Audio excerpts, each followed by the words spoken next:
Ilang politiko na mga boss ang, naringgan niyo na gusto nila ng pagkakaisa na, isa sa isinusulong nila ay yung pagkakaisa at pagkakabuklod-buklod ng mga Pilipino?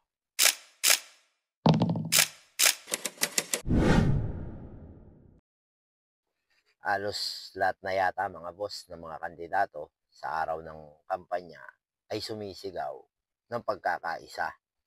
Ang tanong mga boss, ikaw ba bilang isang ordinaryong Pilipino o bilang isang OFW, naniniwala ka pa ba sa mga politiko na isinisigaw nila sa entablado na kailangan ang bawat Pilipino nagkakaisa?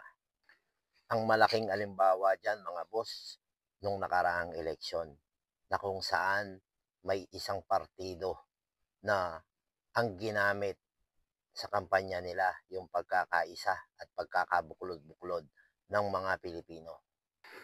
At umubra yun mga boss. Pinaniwalaan ng tao yun.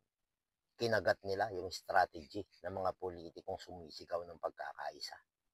Nanalo pa nga yung presidente at vice-presidente na ang kanilang partido noon, Uniteam.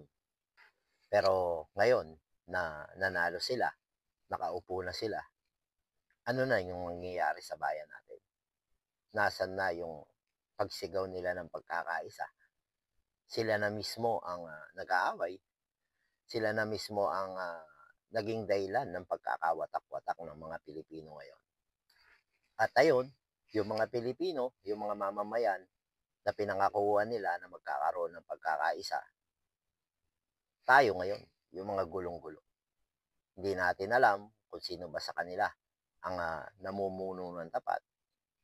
Naguguluhan tayo kung sino ba sa kanila yung may puso para sa mamamayang Pilipino. Kaya ang saklap din mga boss, di ba?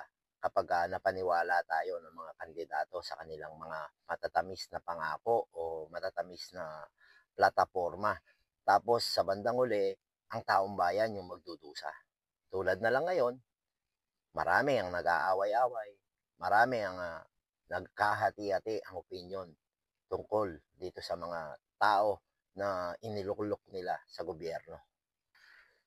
At marami pa diyang iba mga boss. Diyan sa mga politiko na yan, siguro para sa akin, ang pagkakaisa, hindi totoo yan. Dahil, di ba, wala naman yung permanenteng kasama.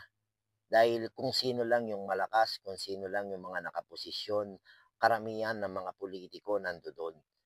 Kaya yung pagkakaisa na lagi nilang sinasabi sa araw ng kampanya, siguro malabo para sa atin yon at wag na lang nating paniwalaan yon at wag tayong magpadala doon sa mga ganong klaseng kampanya.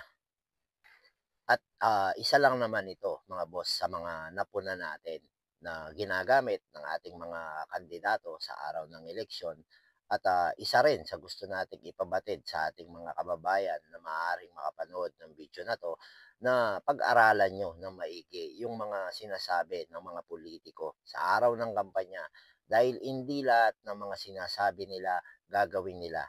Hindi lahat yan totoo.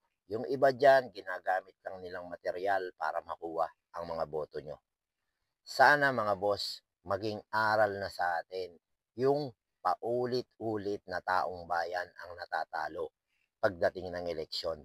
Dahil yung mga kandidato na napipili natin, pag nakaupo na sila, doon natin nakikita yung tunay na kulay nila.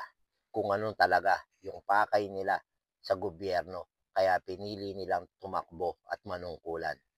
Kaya siguro mga boss, panahon na para tayong taong bayan naman, tayong mga mamamayang Pilipino naman, ang talagang pumili ng mga kandidato na talagang pinili natin ng sarili natin, nang hindi tayo nagpadikta sa kahit sino, hindi lang tayo sumama sa mga malalaking grupo na nag-oorganisa. Yung kahit hindi ka lumalabas ng bahay mo, makakapili ka ng tamang kandidato mo. Alam mo naman yan, may mga napapanood ka dyan, nakakapanood ka ng TV, nakakapanood ka ng vlog, nakikita mo yung mga kaganapan sa kapaligiran mo. Kung saan ka nakatira ngayon, alam mo kung ano yung sitwasyon ng lugar nyo. makiramdam kayo ng maayos mga boss at pilitin natin na sa pagkakataon na 'to makaboto naman tayo ng tama.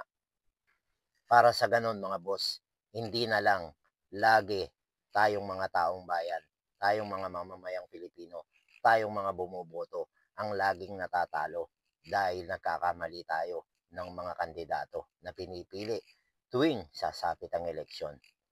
At ayan mga boss, hanggang dito na lang ulit yung vlog natin at sana lang talaga mga boss makapag-encourage tayo ng ating mga kababayan na sa pagkakataon na 'to bumoto naman tayo ng tama nang sa gano'n tayo naman ang manalo. Hindi na lang puro yung mga politiko na nangangako.